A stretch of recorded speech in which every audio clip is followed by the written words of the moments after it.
Hello everyone, welcome to my YouTube channel. अगर आप हमारे चैनल पर नए हैं तो हमारे चैनल को सब्सक्राइब करें और बेल आइकन को प्रेस करें ताकि आपको मेडिकल से रिलेटेड सारी नॉलेज आपको मिल सके। तो आज का हमारा टॉपिक है ट्यूबरक्लोसिस। ट्यूबरक्लोसिस क्या होता है? टीबी। तो आइए हम पढ़ते हैं इसकी इंट्रोडक्शन की तरफ।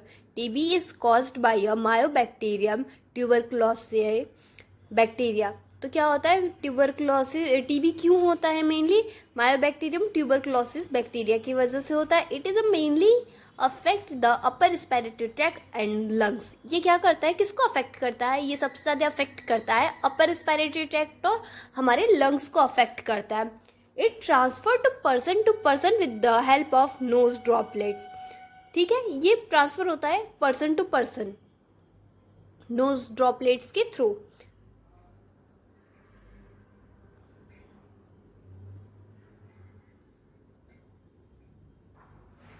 तो आइए हम बढ़ते हैं इसके सिम्टम्स की तरफ कि इसके सिम्टम्स क्या क्या होते हैं।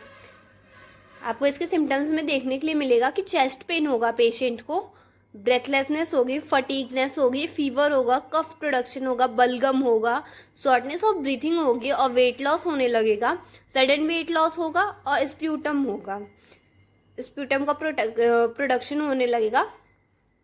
तो उसे सांस लेने में दिक्कत होगी और खांसी के साथ साथ बलगम जो होता है वो बाहर आता है।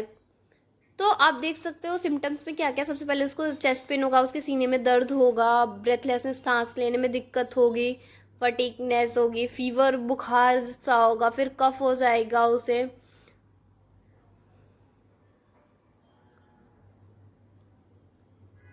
तो these are the some symptoms related to the TB. उसके कॉजेज क्या क्या होते हैं? तो कॉजेज क्या क्या हो सकते हैं? मेनली स्मोकिंग हो सकता है, contact with TB person, alcohol, dust particles, air pollution. ठीक है, तो स्मोकिंग, अगर क्रोनिक स्मोकिंग पर्सन है जो स्मोक कर रहा है कई सालों से, उसकी वजह से भी हो सकता है। फिर अगर आप किसी टीबी वाले पेशेंट से कॉन्टैक्ट में आते हैं तो ये एक पर्सन से दूसरे पर्सन में ट्रांसफर होता है। फिर आता है रिस्क फैक्टर। किसको सबसे ज्यादा हाई रिस्क रहता है? तो मेनली किसको होता है? हेल्थ केयर प्रोफेशन को होता है, डॉक्टर को, नर्स स्टाफ, इन लोगों को। फिर living in a crowded area, जो बहुत ज़्यादा भीड़ भाड़ वाले इलाके में रहते हैं उनको ज़्यादा चांसेस होते हैं। Contact with a TB patient, अगर घर में किसी के टीबी पेशेंट है तो वो ये हो सकता है कि एक से दूसरे को, दूसरे से तीसरे, ऐसे। ट्रैवलिंग इन ए कंट्री और place with a high risk और इंसिडेंस ऑफ अ टीबी, ऐसी कंट्री में ट्रेवल करना जहाँ पे हाई रिस्क ऑफ टीबी होता है, या फिर कंट्री या फिर प्लेस में। फिर आता है इसका डायग्नोसिस। डायग्नोसिस क्या क्या होता है? हम कैसे डायग्नोस करते हैं कि हाँ ये टीबी ही है?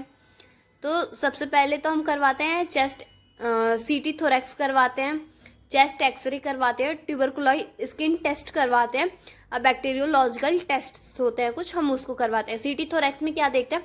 हम चेस्ट को देखते हैं कंजक्शन हुआ है या नहीं उसमें। फिर उसके बाद से कैसे है जो लंग्स है उनका शेप जो है, लोब्स उनके हैं या नहीं है, मतलब कैसे हैं, ये सारी चीज़ें। फिर चेस्ट एक्सरे में भी हम वही देखते हैं।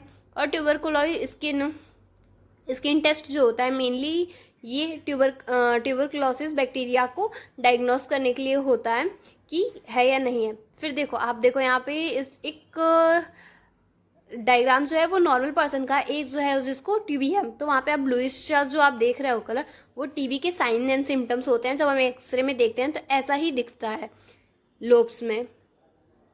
फिर आता है इसकी ट्रीटमेंट कि हम ट्रीटमेंट क्या क्या प्लान कर सकते हैं। ट्रीटमेंट प्लान क्या क्या होता है, किस तरीके से होता है? तो मेंटेन हेल्थी लाइफस्टाइल, हम लाइफस्टाइल मेंटेन करते हैं हेल्दी।